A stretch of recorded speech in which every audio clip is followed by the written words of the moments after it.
Sí.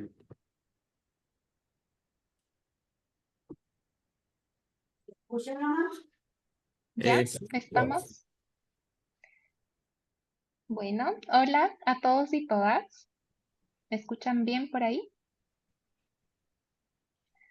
Primero que nada, les doy la bienvenida a esta segunda charla de actualización y buenas prácticas, que es una de las instancias que ofrecemos como Sociedad Chilena de Neuropsicología Clínica, que es precisamente un espacio donde buscamos crear encuentro, aprendizaje, intercambio de ideas, reflexión acerca de nuestro quehacer como neuropsicólogos clínicos. El día de hoy tenemos a dos excelentes presentadores que nos traen un tema súper interesante, pero antes de presentarles y darles el micrófono, quisiera presentarme yo también. Yo soy María José Bracho, soy neuropsicóloga clínica y soy la actual vicepresidenta de la Sociedad Chilena de Neuropsicología Clínica. El día de hoy tenemos esta súper buena presentación acerca del rol del neuropsicólogo clínico en la atención de personas hospitalizadas que han sufrido un traumatismo encefalocraneano. Y van a estar con nosotros Indira Muñoz y Ramiro Cruces. Indira es psicóloga por la Universidad Diego Portales, tiene formación en neuropsicología clínica y psicoterapia psicodinámica para la atención de pacientes de alta complejidad.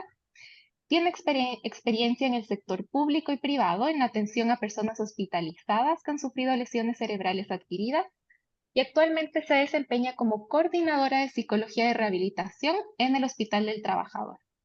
Además es profesora guía de neuropsicología clínica en la Escuela de Psicología de la Universidad Diego Portales y profesora ayudante en la Unidad de Neuropsicología Clínica, igual de la UDP.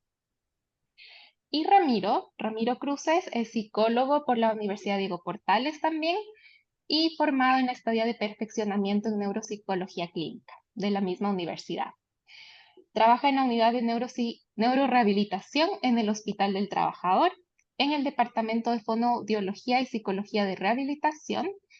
Es ayudante de la unidad de neuropsicología clínica de la UDP y actualmente está cursando su máster de formación permanente en rehabilitación neuropsicológica en el Instituto Guttmann en Barcelona. Así que Ramiro nos acompaña desde Barcelona. Con eso les doy la bienvenida. Es un honor tenerlos acá y les dejo el micrófono. Súper. Oye, bueno, hola a todas y todos. Primero agradecerle a Majo y a la Sociedad Chilena de Neuropsicología Clínica por la invitación. Estamos muy contentos con Ramiro de poder ser parte de este ciclo de charlas. Creemos que no solo es importante generarla, sino que también mantenerla, que es un poco el rol que ustedes han llevado a cabo. Así que estamos muy contentos también de poder aportar desde nuestro quehacer diario. Así que eso, voy a partir yo un poco hoy día, bueno, ya lo hemos dicho varias veces, pero vamos a hablar del rol del neuropsicólogo clínico en la atención de personas que han sufrido un traumatismo craneano y vamos a hablar principalmente de la etapa hospitalaria subaguda, ¿ya? Ahí nomás. Ahí. Primero vamos a contextualizar un poquito, ¿cierto? Unas pequeñas cifras de traumatismo craneano, contarles un poquito también de nuestra experiencia en Hospital del Trabajador. Vamos a hablar también de los distintos niveles de intervención o actividades que lleva a cabo el neuropsicólogo clínico en un equipo, ¿cierto?, multidisciplinario. Y vamos a hablar principalmente de las intervenciones orientadas al paciente, a la familia y al equipo. Bueno, aquí hay una fotito, ¿cierto?, del equipo de hospitalizados del Hospital del Trabajador, que es Ramiro, Joana, Valerio y yo, que somos quienes estamos en la unidad de neurorehabilitación. Para quienes no saben, el Hospital del Trabajador es una institución que atiende a pacientes y personas, ¿cierto?, que han presentado accidentes o patologías de origen laboral. Dentro de estos accidentes laborales se encuentran los traumatismos craneanos, que en el fondo la unidad de neurorehabilitación es una unidad especializada en el abordaje y tratamiento de ellos. Estamos full atenciones en toda la etapa de la hospitalización, principalmente, como les decía, en la etapa subaguda, es decir, cuando ya el paciente no está en condición crítica. pero ya estos últimos meses también hemos podido empezar a ver al paciente y principalmente a la familia desde la UPC, o sea, de la unidad de paciente crítico, lo que también nos ha traído nuevos desafíos y nuevos aprendizajes como equipo. Y somos parte de un equipo interdisciplinario, tenemos reuniones semanales, ¿cierto? Y trabajamos en base a objetivos comunes. Principalmente está compuesto por fisiatras, por las enfermeras que dentro de que están en la unidad de neurorehabilitación, con kinesiólogo, fonoaudiólogo, terapeuta ocupacional y trabajador social. Bueno, y nosotros también, neuropsicólogos clínicos. Aquí hay una fotito del hospital y aquí hay una fotito también de, este año nos lanzamos con un programa de docencia, una pasantía en psicología de rehabilitación, que también ahí pueden acompañarnos los colegas en estas actividades que nosotros llevamos a cabo semana a semana. Algunos datos generales, simplemente para contextualizar, el traumatismo craneano es, ¿cierto? Un problema de salud pública, principalmente porque requiere altos costos sanitarios, sociales y económicos. Aproximadamente a nivel mundial el 0,7% de la población ha sido atendida médicamente por un TEC, pero también la evidencia sugiere que las limitaciones, ¿cierto? Y diferencias de cómo se pueden recopilar los datos o registrar los diagnósticos estarían igual minimizados, por así decirlo. No es está subestimada la verdadera incidencia y el costo que trae consigo el TEC, ¿ya? No sé, por ejemplo, nosotros en el hospital pasa de que de repente pacientes con TEC, pero que también son politraumatizados y a veces queda como principal el diagnóstico traumatológico y no el de TEC, por ejemplo. Entonces ahí también hay muchas personas que con estos diagnósticos pasan un poquito invisibles por el sistema y por eso creemos que el número es mucho mayor.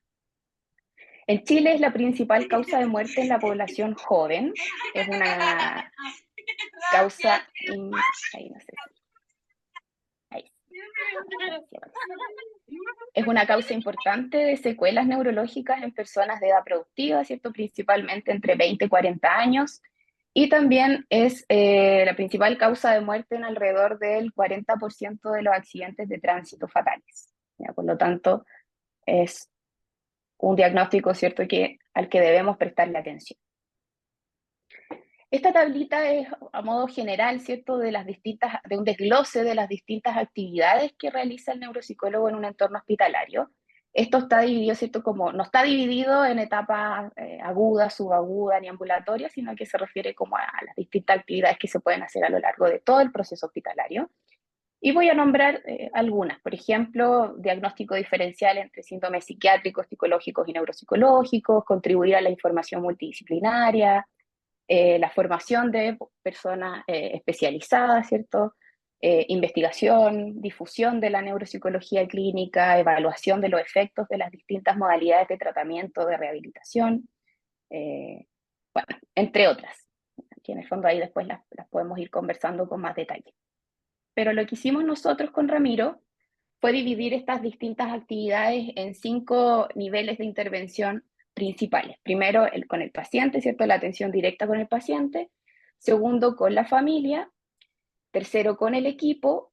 Cuarto, lo que entra dentro de las actividades de investigación y también en las actividades de docencia. Para esta presentación nos vamos a enfocar principalmente en las primeras tres, que es paciente, familia y equipo, por temas de tiempo, pero también cualquier duda que tengan respecto a las otras lo podemos ir conversando al final de la presentación.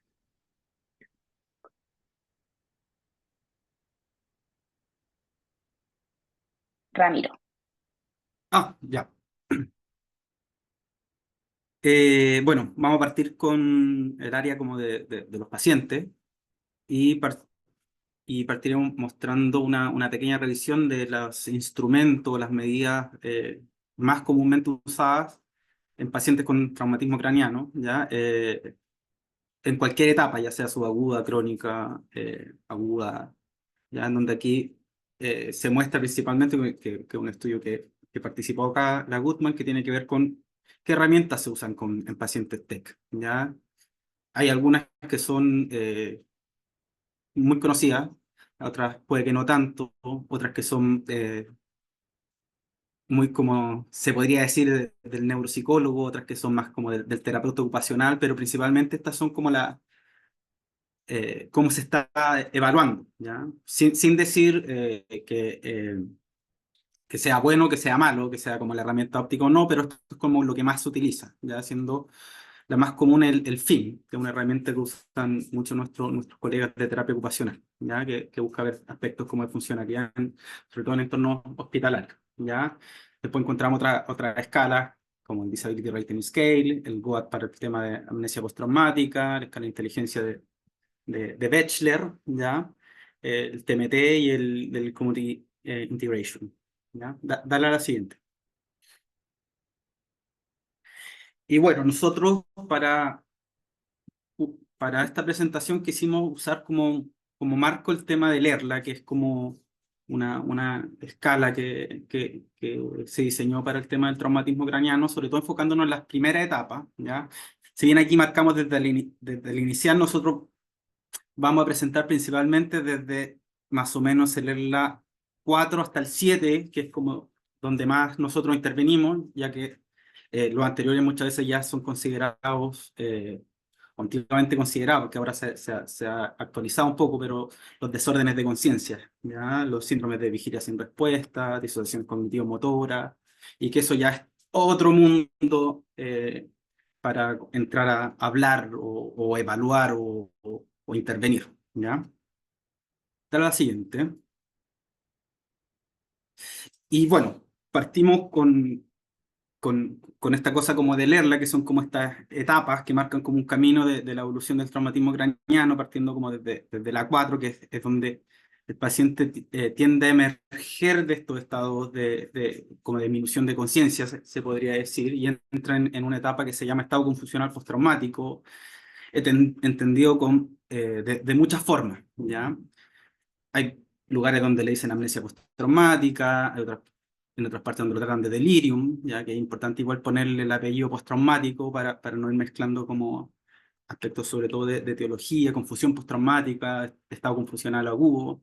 Ya este es un grupo el de abajo que hizo como una encuesta en distintos centros del mundo, como solo para ver cómo se referían a esta etapa, ya que eso también va a ir determinando qué es lo que uno busca la evidencia para intervenir o cómo uno nombra algo también define cómo uno lo interviene o cómo uno lo conceptualiza.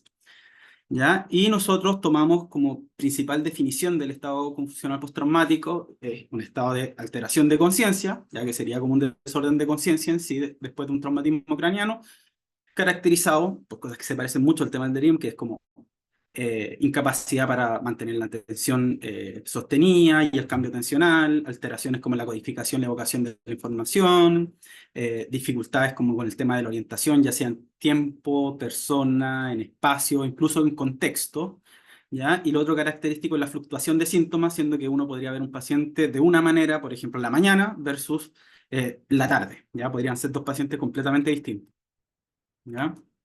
Dale a la siguiente. Dentro de esta etapa hay muchas alteraciones conductuales, ¿ya? Que muchas veces generan varias consecuencias que después va a hablar más Indira, ¿ya? Pero este es como un scoping review, un análisis, como una búsqueda de alcance, se podría decir, de un análisis temático que se hace sobre las principales eh,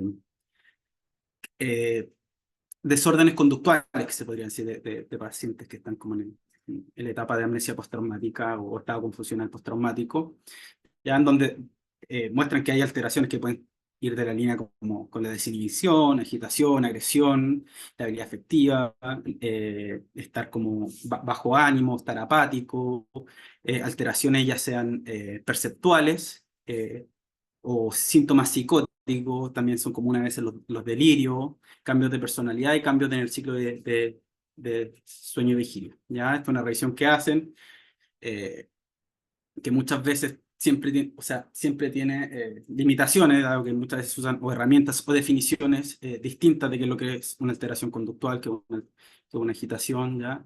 Pero igual encontraron aquí, cosa que también vamos a ver más adelante, que uno de los aspectos más comunes, una de las características más comunes de la alteración conductual en estas etapas más tempranas, tiene que ver con el tema de la desinhibición, ¿ya? La siguiente. Y bueno, entendiendo un poquito esto, que es como una pincelada de qué es lo que es esta etapa, se podría decir, o eh, hablar de algunas herramientas que se pueden utilizar para evaluar lo que es el periodo de amnesia postraumática, que sabemos que es un buen predictor a largo plazo eh, en estos pacientes, ¿ya? Y nosotros quisimos partir con que es el GOAT, ya que es una escala que busca eh, evaluar aspectos de la amnesia postraumática, evaluar aspectos de orientación, aspectos de memoria anterograda y aspectos de memoria retrógrada, que es una escala de 100 puntos que en realidad a medida que el paciente se va equivocando uno va restando, ¿ya? Funciona como en ese sentido, que un paciente tiene que tener normalmente como 2, 3 días, un puntaje sobre 75 para decir que está como afuera de la amnesia postraumática, ¿ya? Nosotros pusimos esta primero porque es la que usamos en el hospital, puede que no sea la más óptima, pero es al menos rápida y algo que es capaz, o sea, somos capaces de poder aplicarlo versus otra escala un poquito más que evalúa más aspectos, se podría decir, ¿ya? Como que ahí uno va jugando. Ya, darle a la siguiente. Eh, Esta es una mini batería, además, que se formó, que esta es otra herramienta que busca evaluar gran parte de los aspectos mencionados en la definición anterior, que es el Confusional Assessment Protocol, que busca ver aspectos cognitivos, ya ve como aspectos atencionales, que pueda contar del 20 hacia adelante y hacia atrás, los meses de adelante hacia atrás, tiene una tarea de vigilancia en donde tiene que el paciente indicar cuando se menciona una letra, algunas pequeñas tareas de memoria. Esta mini batería incluye el GOAT, por ejemplo, ya como medida de desorientación, incluye otra escala que vamos a mencionar un poquito más adelante, que es para la agitación, que es la Agitated Behavior Scale, ya que es una escala que busca medir distintas conductas agitadas que uno puede observar en los pacientes, aspectos de fluctuación de síntomas, alteración del ciclo sueño-vigilia, disminución del arousal del día, que es como la capacidad de poder estar despierto, incluso síntomas psicóticos que tienen que ver con síntomas ya sean alucinaciones, ilusiones, alteraciones del pensamiento, entre otras cosas, ¿ya?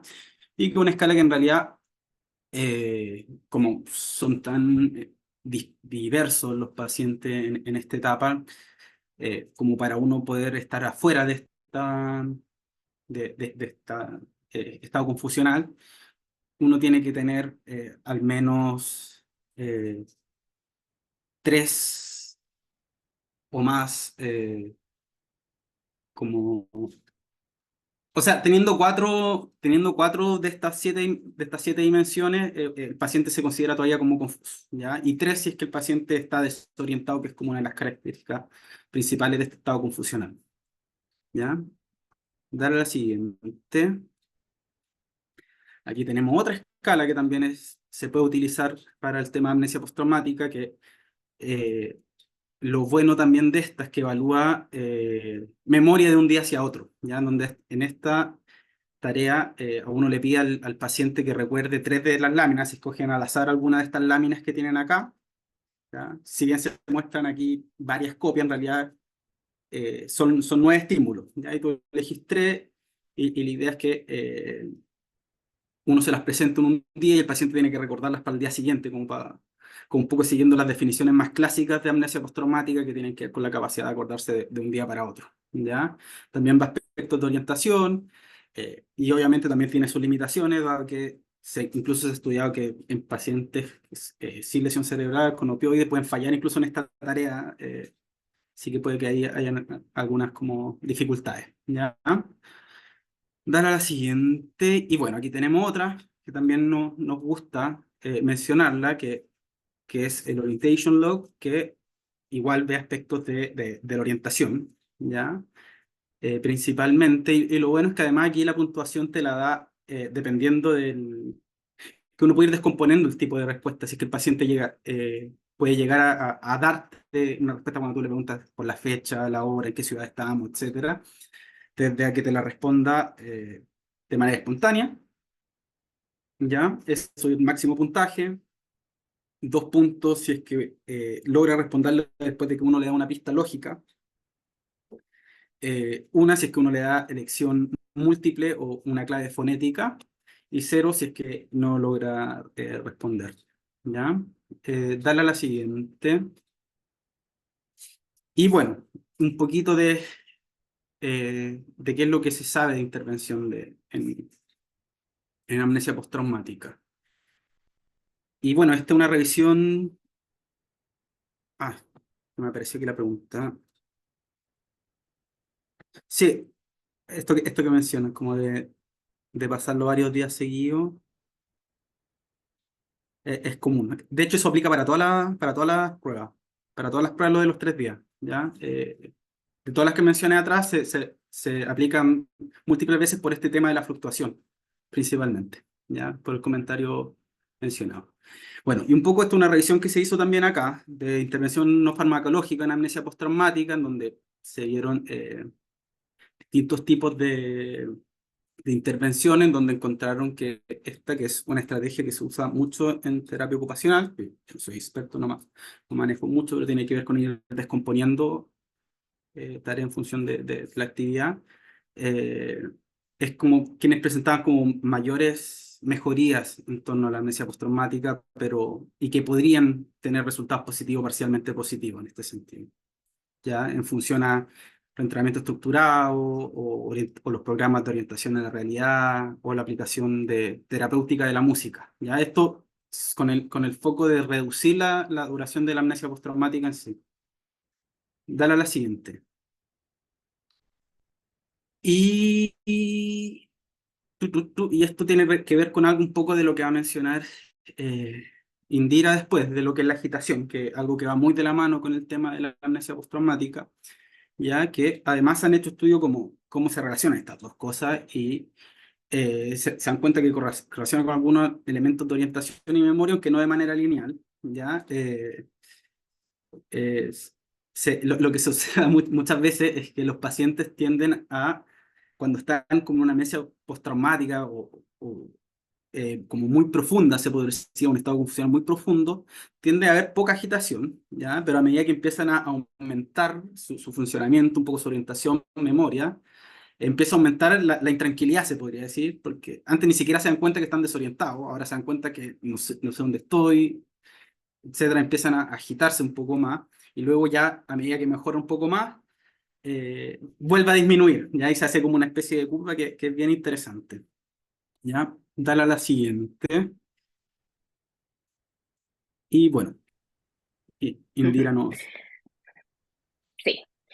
Bueno, Ramiro estaba hablando, ¿cierto?, de agitación, que es una de las conductas frecuentes dentro de este periodo de estado confusional postraumático o amnesia postraumática. Y bueno, es difícil, ¿cierto?, encontrar un consenso para definir agitación. Generalmente siempre se asocia mucho más como con aspectos agresivos o combativos, ¿ya? Pero nosotros la entendemos como un exceso de comportamiento, ¿ya? Que no necesariamente va a ser un comportamiento agresivo, que ya les voy a hablar en la próxima diapo de cuáles son esos predominios. Es importante la agitación porque la agitación se asocia a mayor duración de estancia hospitalaria, ¿ya? Esto por el aspecto, cierto, conductual. En el fondo, tendría una menor participación en la rehabilitación y por lo tanto una menor recuperación, que en el fondo no se pueden llevar a cabo las atenciones o es más difícil poder, uno a veces va con una intervención preparada, pero el paciente está agitado, entonces como que uno se ocupa de trabajar en el fondo la agitación, entonces como que también son intervenciones, pero que muchas veces no se logran llevar a cabo, ¿ya? Y es importante porque ocurre en el 70% de los pacientes que tienen un traumatismo craneano, ¿ya? Por lo tanto, eso va a interferir en la estancia hospitalaria y en la recuperación del paciente, ¿ya? Y bueno, la duración de ella va a ser variable, va a depender de cada caso, va a depender de la severidad de la lesión y también de la duración de la amnesia postraumática, ¿ya? O sea, ahí tiene una relación directa con la duración. Una de las escalas que nosotros utilizamos es el ABS, ya que es una escala en donde se permite poder, esto se le aplica a la enfermera, ¿ya? Entonces la enfermera, que es quien más, bueno, nosotros, ahí el equipo hizo como un estudio importante para poder validar esta escala también en Chile, y ahí se aplicó, se hizo un estudio de cómo los distintos profesionales podían ser mejores o no quienes daban el mejor reporte, y en el fondo se encontró que el equipo de enfermería, que era quien estaba día y noche con el paciente, era la persona idónea para entregar esta información y este reporte, ¿ya? Bueno, aquí voy a leer algunas de las preguntas. Por ejemplo, ¿es violento, amenaza a las personas? ¿Muestras comportamientos repetitivos? ¿Cambia de humor súbitamente? ¿Ya? Y también nosotros ahí entramos en aspectos más cualitativos. Por ejemplo, ¿cuándo está mayormente agitado? Y generalmente a veces en el día no hay presencia de agitación o inquietud psicomotora, pero en la noche los pacientes se desorientan, entonces en la noche podrían estar más agitados, y esa información es información que nos puede dar el equipo de enfermería. Y por otro lado, las características de la agitación. ¿Cómo fue? ¿En qué momento? ¿Qué pasó? ¿Hubo algún gatillante? ¿No hubo algún gatillante? ¿Cómo lo lograron calmar? ¿Cierto? ¿Qué fue lo que hicieron? ¿Qué funcionó? ¿Qué no funcionó? ¿Ya? Toda esa información para nosotros es valiosa para poder entregar también recomendaciones al equipo y para también nosotros trabajar respecto a la agitación. ¿Por qué nos gusta esta escala y por qué nos gusta hablar como de agitación desde distintos dominios? ¿Cierto? Es porque hay distintos predominios de agitación. Tenemos un predominio que es de desinhibición, que es cuando están los pacientes muy intranquilos, se mueven constantemente y como que te da la sensación de que están todo el rato incómodos, ¿ya? Y están como muy con harta movilidad, ¿cierto? Desinhibidos, a veces, muchas veces no se dan cuenta, ¿cierto? Que están descubiertos y están, ¿cierto? Con la bata corrida, etcétera.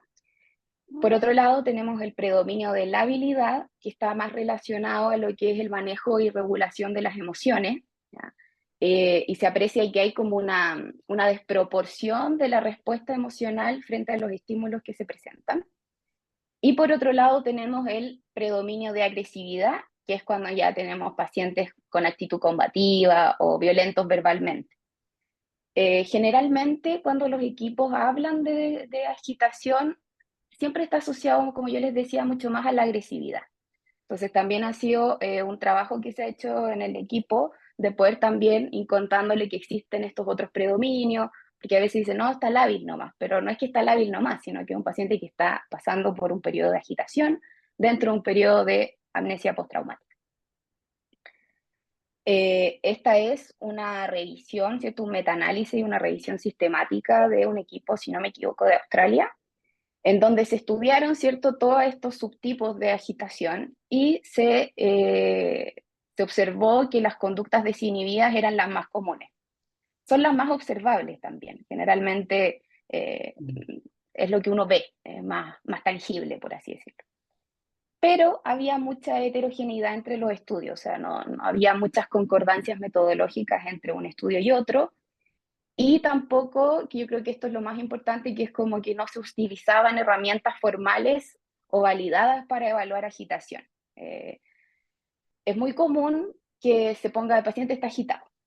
Y como que ya. ¿Por qué? Porque lo vi moviéndose, porque lo vi peleando, porque lo vi diciéndome garabatos, porque lo vi con conductas inapropiadas, con ecolalia, qué sé yo. Eh, pero claro, en el fondo no hay una utilización frecuente de una escala que te diga, mira, aquí paciente que está agitado, con tal predominio, y estas son las recomendaciones. Y por eso nosotros también hemos trabajado en poder como implementar esta escala y en poder aplicarla y poder hacerle seguimiento también a los pacientes que les aplicamos esta escala, ¿ya? Esta es, ¿cierto?, una revisión sistemática de intervenciones no farmacológicas en agitación durante APT, amnesia postraumática, en donde se encontraron distintas intervenciones que se realizaban, por ejemplo, musicoterapia, estrategias conductuales, modificaciones ambientales, contención física, que es muy frecuente, y terapia electroconvulsiva, ¿ya? No obstante, presenta este estudio algunos problemas metodológicos. Por ejemplo, en los estudios no hay grupos controles, y volvemos al mismo punto anterior, la agitación no ha sido evaluada de manera formal. Dentro de todas estas intervenciones que se encontraron, la musicoterapia tuvo el mayor grado de evidencia. No obstante, también había ahí algunas dificultades a nivel metodológico. Por lo tanto, el estudio, la calidad del estudio es de baja a moderada, ¿ya? Pero la musicoterapia sería como una intervención que podría estar ahí también jugando un rol positivo en esta etapa. Como a modo de resumen, hasta el momento no existen tratamientos cognitivos ni farmacológicos conocidos que reduzcan la duración de la amnesia postraumática. No obstante, la confusión y la agitación sí se puede minimizar, ¿cierto? Con distintas modificaciones ambientales. Por ejemplo, más adelante les vamos a mostrar las recomendaciones específicas, pero por ejemplo, cambiar el foco atencional, tener un ambiente más o menos tranquilo, todo esto dentro de un ambiente controlado, ¿cierto? Estamos hablando de pacientes que están hospitalizados y que a veces igual tenemos limitaciones. No sé, salas compartidas, el compañero tiene la tele a todo volumen, o a veces, no sé, uno entra y sale, ¿cierto? También es un ambiente que es muy movido, pero uno trata siempre de buscar y de adaptar, ¿cierto? Distintas cosas para que el paciente pueda estar en un entorno un poco más tranquilo, seguro también y consistente. También se encontró que el uso de neurolépticos y benzodiazepinas en esta etapa debería poder minimizarse, ¿ya? Y monitorear la agitación y la cognición con herramientas estandarizadas y formales. No solo, ¿cierto?, la agitación, sino que también la atención. Nosotros, ¿cierto?, estamos aplicando el GOA, estamos aplicando el ABS, nuestros colegas de otras disciplinas también están ahí constantemente evaluando cognición. Entonces se hace un seguimiento como bien completo de esta etapa. Y por otro lado, también se encontró que todo lo relacionado con la terapia física y los entrenamientos de las actividades de la vida diaria, todo lo que tiene que ver con aprendizaje procedural y sin error, podría ser efectiva en esta etapa, pero siempre pensando en programas individualizados. Eh, Nosotros cuando hacemos el informe del ABS de cada paciente entregamos recomendaciones generales, pero también recomendaciones individualizadas para cada paciente, ¿ya? Y eso siempre va a ser importante. Bueno, terminando un poquito o cerrando un poquito como con todo esto que involucra lo cognitivo y lo conductual, también se nos suman los aspectos emocionales, ¿ya? Ya sean las consecuencias emocionales directas de la lesión, ¿cierto? Que tienen que ver con la severidad, con el daño neurológico que existe y los déficits cognitivos que hay a la base. Y por otro lado, las consecuencias emocionales indirectas. En el fondo, ya cuando tenemos pacientes que están eh, pasando este periodo de amnesia postraumática, que se están orientando, que se están ubicando en donde están, en donde también les estamos informando, ¿cierto? Todo el equipo y la familia de que tuvo un accidente, qué fue lo que le pasó, que además no recuerda, ¿cierto? Empezamos a ver también sintomatología que puede estar asociada bueno, que está asociada a la adaptación y el ajuste a estos cambios que provocó el accidente, ¿ya? Aquí va a ser siempre importante también la conciencia de enfermedad. También nosotros tenemos que generar conciencia de dificultades o de déficit o de situación actual, porque si no tenemos pacientes que no tienen mucha conciencia a propósito de la misma lesión. Entonces ahí también se trabaja en base a eso. Y es por eso que el ajuste emocional o el duelo en esta etapa consiste en ayudar a digerir las experiencias propias de la lesión cerebral adquirida, ¿cierto? ¿Qué fue lo que le pasó, qué es lo que le han contado, que es normal que no recuerde el accidente, que eso sucede mucho. Dicen, no, me dicen que tengo un accidente, pero yo no lo puedo recordar, y eso como que me tiene muy mal. Entonces uno trata de explicar que en el fondo es esperable que no lo recuerde, y uno también ahí trabajar en todo eso, y de cómo también la información se le está entregando. A veces les muestran fotos, les muestran videos, y nosotros, bueno, aunque uno trata de proteger estos espacios, no siempre lo logramos. Entonces a veces los pacientes dicen, no, es que vi un video, vi una foto y vi lo que pasó, y eso como que también va generando respuestas emocionales que muchas veces interfieren en los procesos de rehabilitación. Entonces por eso nosotros siempre ayudamos como a digerir esta experiencia Y más que digerir, como también a complementarla, a integrarla, porque a veces tienen ideas aisladas de cómo se sienten o de lo que les está pasando y de toda esta información, se sienten bombardeados de mucha información, muchos con un enlentecimiento en la velocidad de procesamiento. Entonces ahí nuestro trabajo es como ayudarlos a integrar esto y armar, ¿cierto?, esta historia como para que también sea coherente para ellos y les haga sentido. Por lo tanto, favorecemos y aumentamos conciencia de déficit, por supuesto, de una manera dosificada. No vamos y le decimos, usted tiene dificultad en esto, esto, esto, sino que vamos viendo paciente a paciente y de qué manera uno le va entregando la información, el cómo, el cuándo, siempre importa. También nos ocupamos de aumentar el compromiso y la adherencia a la rehabilitación, sobre todo cuando tenemos pacientes con muchas dificultades de tipo invisibles que están motoramente más o menos bien, pero cognitivamente y conductualmente un poquito con alteraciones. Entonces ahí también tenemos que hacer como un trabajo de explicar de por qué la rehabilitación sigue aunque ellos puedan caminar por sí solos. Generalmente la rehabilitación se sigue asociando como a lo motor y a lo físico. Y considerar siempre que, bueno, cuando van evolucionando y ya tenemos pacientes en un ERLA 6, ERLA 7, empiezan a ponerse ansiosos por lo que viene, si van a poder volver a trabajar, si es que van a poder, hoy día me decía un paciente, yo no sé cómo voy a tomar en brazos a mis hijos, porque tengo aquí una lesión en la clavícula, en el hombro, entonces, ¿cómo voy a poder tomarlos en brazos? Esas cosas también uno ya después las empieza a abordar en la etapa ya de preparación para el alta. Y por supuesto, pero hasta el último, pero no es poco importante, es siempre estar indagando y considerando los aspectos de personalidad primordial, ¿ya? Que ahí la familia va a ser muy importante en la información que nos entrega. Y para todo esto, ¿cierto? Más allá nosotros recalcamos mucho la importancia de las escalas estandarizadas, de las escalas formales, ¿cierto? De tener el dato objetivo, pero siempre va a ser muy importante el análisis funcional de la conducta, ¿cierto? Que es la observación clínica. ¿Con qué frecuencia ocurre? ¿Con qué frecuencia está teniendo la agitación? ¿Con qué frecuencia llora? ¿Con qué frecuencia se enoja? ¿Cuándo ocurre? ¿En la mañana, al mediodía, en la noche, después de terapia física, después de terapia fonoaudiológica, después de la terapia con el psicólogo? ¿Qué ocurrió antes? ¿Alguien lo vino a ver? ¿Quién lo visitó ayer? ¿Cuándo lo visitaron? ¿Quiénes lo visitaron? ¿Y qué ocurre después? ¿Ya? O sea, nosotros siempre estamos con esas preguntas a la mano porque eso es lo que nos entrega la mayor información.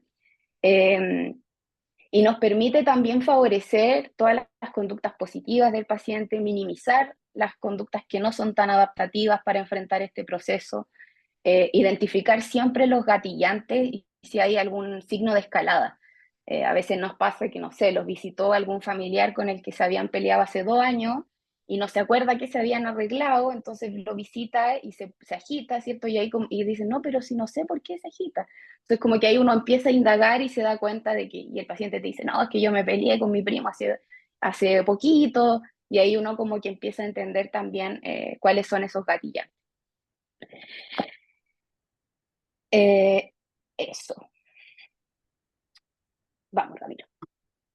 Bueno, esta es una cita que pusimos que nos pareció bonita en realidad porque menciona el tema de esto, de lo que nosotros observamos muchas veces conductualmente y no solo conductual, ¿ya? Si bien esta hace como referencia a mente-conducta, nosotros nos gusta incluir el tema de la emoción también, pero lo que plantea este autor es que cuando uno evalúa o ve conducta en estos pacientes es importante también uno tener información sobre lo que es la arousal, los problemas de memoria, problemas lingüísticos, y los distintos como aspectos cognitivos, porque también como que eh, van a afectar la expresión de algo.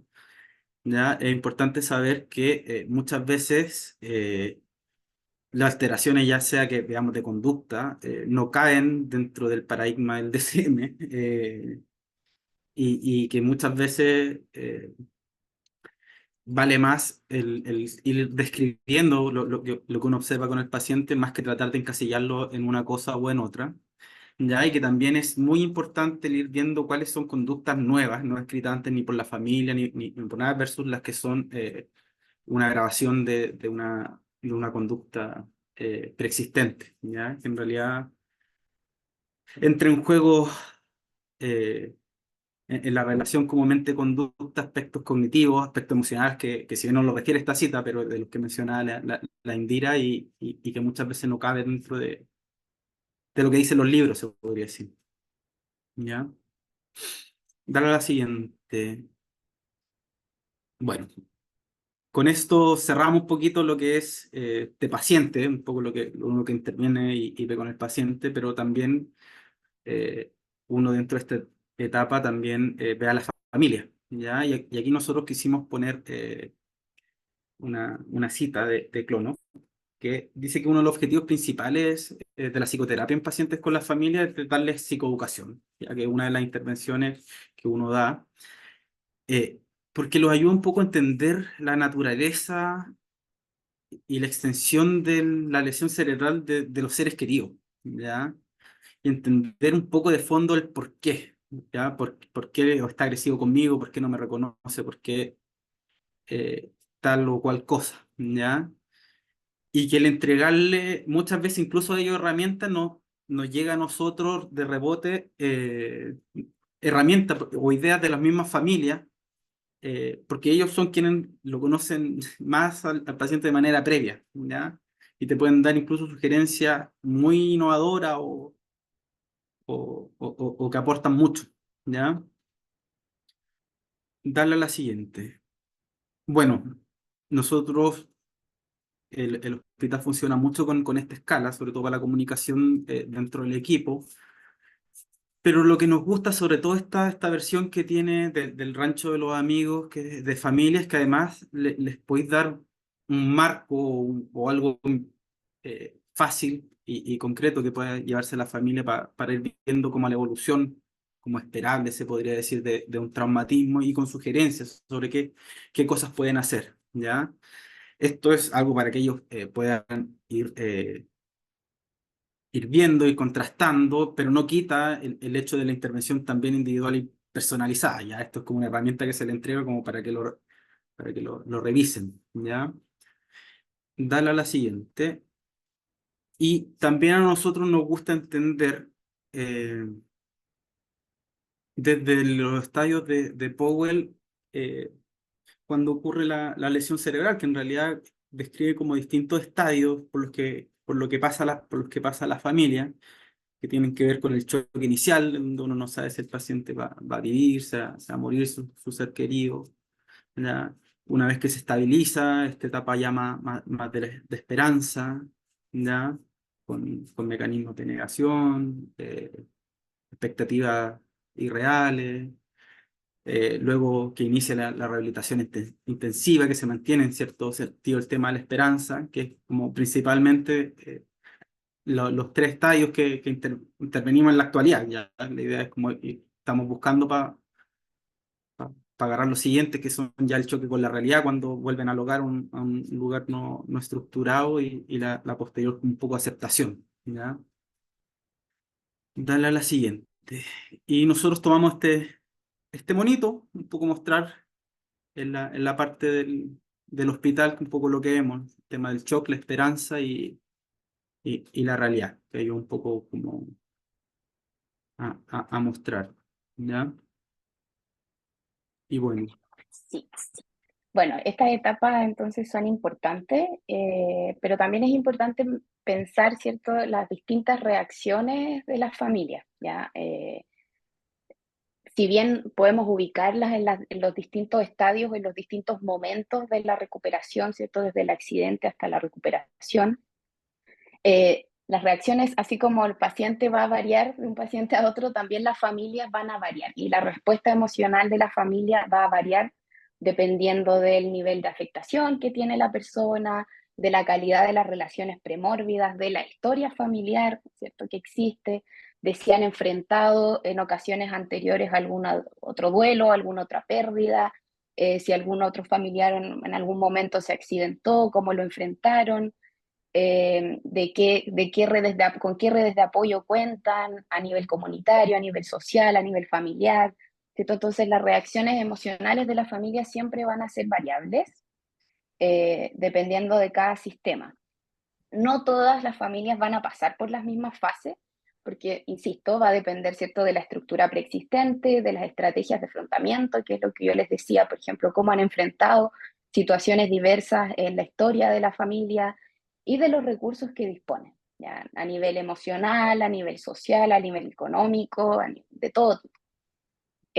Los distintos familiares, según la evidencia, tienen distintas reacciones según su rol. Por ejemplo, la negación es una reacción más habitual en los padres que en los cónyuges, ¿ya? Y eso nosotros con Ramiro lo hemos podido ver también. Y por último, hay que considerar siempre de que la evidencia sugiere que existe, así como existe un nivel de aislamiento social del paciente o la persona que ha sufrido una lesión cerebral adquirida, también hay un aislamiento familiar. O sea, las familias a veces se empiezan a aislar un poquito, ¿ya? Y ahí también nosotros como que somos bien cautos de poder ir generando estrategias con la familia, de cómo ir enfrentando estas situaciones. Estamos implementando también un taller familiar, que eso lo tenían antes del COVID y ahora estamos tratando de retomarlo porque creemos que también es importante que las familias se conozcan, están en las salas de espera, se encuentran en los horarios de visita y están después en la etapa ambulatoria, ¿cierto? Donde llevan a sus familiares a las terapias. Entonces, para nosotros también es importante que las familias se conozcan. Y bueno, por último, vamos a hablar bien cortito, pero no menos importante, del rol que tiene el neuropsicólogo clínico con los equipos multidisciplinarios y de las personas que trabajan con las personas que han sufrido un TEC. Dale, Ramiro. Ya. Mira, aquí nosotros tomamos un artículo que nos pareció bien interesante, que habla específicamente de esto que vamos a hablar y un poco de cosas que nosotros tomamos. Y que dentro de las intervenciones con el equipo, o sea, damos tanto como recomendaciones para el plan de tratamiento, podemos hacer intervenciones dentro del mismo equipo, ¿ya? Y sobre todo lo que más uno realiza el tema de educación al equipo, ¿ya?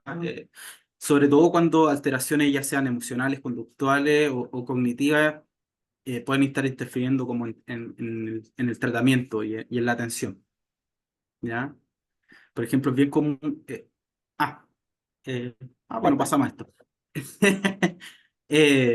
Por ejemplo, de repente, no sé, pues nos ha tocado trabajar con kinesiología, por ejemplo, porque el paciente no utiliza ciertas estrategias ya compensatorias cuando ya nos hace como la mejora ya más procedural, y ahí como meter el tema del componente cognitivo, ir descomponiendo las tareas, entre otras cosas. O sea, uno va también ahí trabajando y haciendo como intervenciones con el equipo educativo. Eh, yo creo que es principalmente lo que más hacemos, ya dentro de los puntos mencionados anteriormente. Y bueno, aquí también plantean sugerencias que uno puede dejar por escrita, que es algo que nosotros también tomamos, ¿ya? Si bien esto habla para distintos aspectos o lesión cerebral en general, nosotros tomamos específicamente para el tema de la agitación. Dale a la siguiente. Dale, un momentito. Que como comentaba Indira, teníamos como ciertas recomendaciones generales para el equipo de salud y también como recomendaciones específicas en función del tipo de agitación, que están como la copia y pegada y las que uno da en función del paciente en sí, ¿ya? Dentro de las generales, que era la anterior, principalmente tiene que ver con el tema de presentarse, orientarse, siempre decirles qué es lo que uno va a hacer antes de cada cosa, incluso dentro de la misma intervención uno tiene que mencionar en cada momento, siempre como desde una postura de respeto, empatía, refuerzos positivos, descartar logros. Nos ha pasado que hay veces que la gente tiende a ignorar conductas o necesidades de los pacientes, ¿ya? Y también dejamos ahí escrito el caso de que se sientan sobrepasados o no sepan cómo manejar a un paciente, que nos pueden escribir, ¿ya? Sobre todo pensando en algo que va a mencionar la Indira más adelante, que tiene que ver con el tema de la contratransferencia, ¿ya? Eh, Esto sobre todo con el tema del equipo de enfermería, con quien más trabajamos, porque es quienes están la mayor parte del tiempo con los pacientes. Y bueno, y algunas de sugerencias específicas según el tipo de agitación, ya enfocado más como la parte conductual, ya el tema de la habilidad de evitar gatillante, favorecer acompañamiento, estrategias reguladoras externas, ya para la agresividad también, identificar cómo se expresa esta agresividad, primeramente. ¿Cuál sería la base del comportamiento? ¿Por qué el paciente está agresivo? ¿Es porque está cansado? ¿Es porque no quiere realizar la terapia? ¿Ya? Y el abordaje como conductual específico en función del caso, ahí viendo qué es lo que va funcionando, qué es lo que no va funcionando, y los de desinhibición y pacientes muy desatentos, disminuir la cantidad de estímulo externo, ajustar el nivel de estimulación, evitando tanto la como la subestimulación, ¿ya? Porque muchas veces la subestimulación se deja no se mira mucho, ¿ya? Entre otras cosas, ¿ya? Esto es como algo general que estuvimos trabajando el último tiempo en el hospital. Dale a la siguiente. Y bueno, aquí Sí, te toca a ti. sí. Bueno, lo que mencionaba Ramiro, que también nos parece que es un rol importante del neuropsicólogo dentro de los equipos, es considerar muchas veces la contratransferencia. La contratransferencia entendida, vamos a entenderla de la manera como general, ya no vamos a entrar de cómo la entiende cada autor desde el psicoanálisis, sino que como de lo que todos entendemos más o menos a nivel general de contratransferencia, de cómo nosotros reaccionamos frente al paciente, ya con distintas cosas. Y aquí nos gusta harto esta tablita de Levis de 1999, en donde divide, por ejemplo, las reacciones que nos puede generar el déficit de los pacientes, ¿cierto? Como por ejemplo fantasías de rescate, de poder rescatar al paciente, de ayudarlo, de salvarlo, eh, a la actitud de cómo el paciente se comporta con sus déficits o cómo los entiende, que ahí las personas pueden irritarse si es que, no sé, si es que no se relaciona con el déficit a propósito de una nosognosia, o confrontarlo de una manera un poco más agresiva, o también coludirse, ¿cierto? Como con esta negación que pueda presentar el paciente frente a sus déficits. Y ya también a la transferencia misma, es decir, el paciente muchas veces puede idealizar a los profesionales del equipo y eso genera, por un lado, puede generar orgullo, puede generar inquietud, eh, como malestar, incomodidad, ¿ya? Y también otras veces nos devalúan y eso puede generar enfado o puede generar actitudes de docilidad, ¿ya? Entonces, para nosotros es súper importante también como estar conversando muchas veces con el equipo de cómo se están sintiendo, de qué es lo que tiene que ver a veces con uno. Yo creo que por eso me refería al principio como con estas definiciones más finas de la contratransferencia, que muchas veces uno dice, no, es que el paciente no avanzó lo que yo quería que avanzara esta semana, o no respondió de tal manera, y uno se da cuenta que en realidad son ansiedades del equipo, de los profesionales, a veces de nosotros también, nosotros no estamos exentos a esto, y por eso siempre es importante como que tener esta mirada, ¿cierto? De pucha, lo está negando también de que se va a poder recuperar, y es porque el paciente tiene que estar generando ciertas reacciones al profesional de la salud. Entonces ahí nosotros como que también tenemos un rol importante en poder mostrar esto. Por supuesto en palabras simples, como de repente en conversaciones de pasillo, cómo se han sentido, sobre todo el equipo personal de piso, que son quienes se llevan como muchas veces manotazos, palabras que no son muy apropiadas. Entonces son procesos como bien difíciles y por eso nosotros estamos bien al ojo de lo que puede ir sucediendo en la interacción. Y por último, ya para ir cerrando, es importante también como participar en acciones concretas, por ejemplo, elaborar y participar en protocolos, ¿cierto? Desde la especialidad, por ejemplo, el que le mostrábamos anteriormente es un protocolo para el manejo de la agitación en pacientes con TEC y daño hipóxico. Participar también en la elaboración de protocolos a nivel institucional. Siempre es importante la mirada desde la neuropsicología, de que consideren que nuestros pacientes pueden tener algún grado de dificultades y que no siempre hay que mirarlo con la misma lupa con los que miramos a otros pacientes que presentan otro tipo de patología.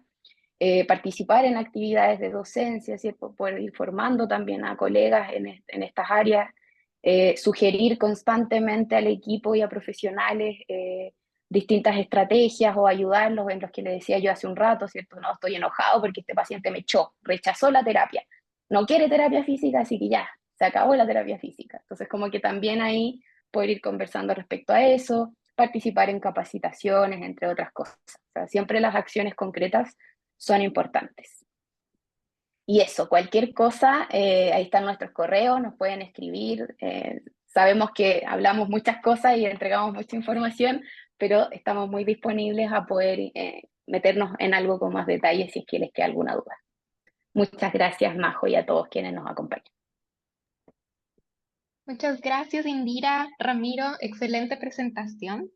Les invitamos a poner sus preguntas en el chat, a prender sus cámaras, sus micrófonos. Tenemos tiempo para un par de preguntas. Si alguien se anima.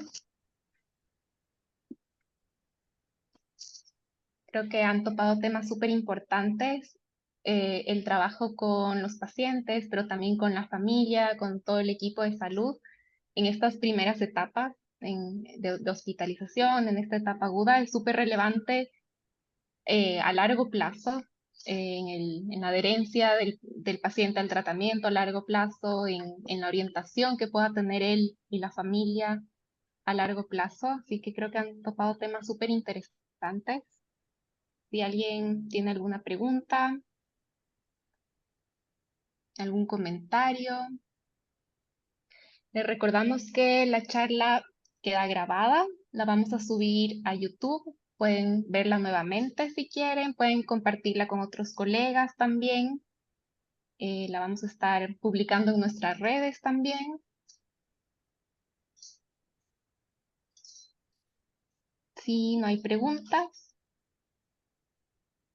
les agradecemos muchísimo a Ramiro, a Indira por todo su conocimiento, su experiencia. Les agradecemos mucho a todos los que nos han acompañado esta tarde y les invitamos a seguir nuestras redes sociales, nuestra página web. Ahí vamos a seguir publicando las diferentes actividades que vamos a hacer como parte de la Sociedad Chilena de Neuropsicología Clínica. Nuestra próxima charla de actualización y buenas prácticas será en agosto, el 5 de agosto, pero en julio probablemente haya otras actividades. Así que les invitamos a seguirnos en Instagram y si tienen cualquier otra pregunta que quieran hacerle llegar a Ramiro e Indira, pueden también escribirnos a nosotros y con mucho gusto les haremos llegar a ellos sus preguntas. Así que les agradecemos mucho. Felicitaciones a los dos. Muchas gracias. Gracias. Y con eso cerramos.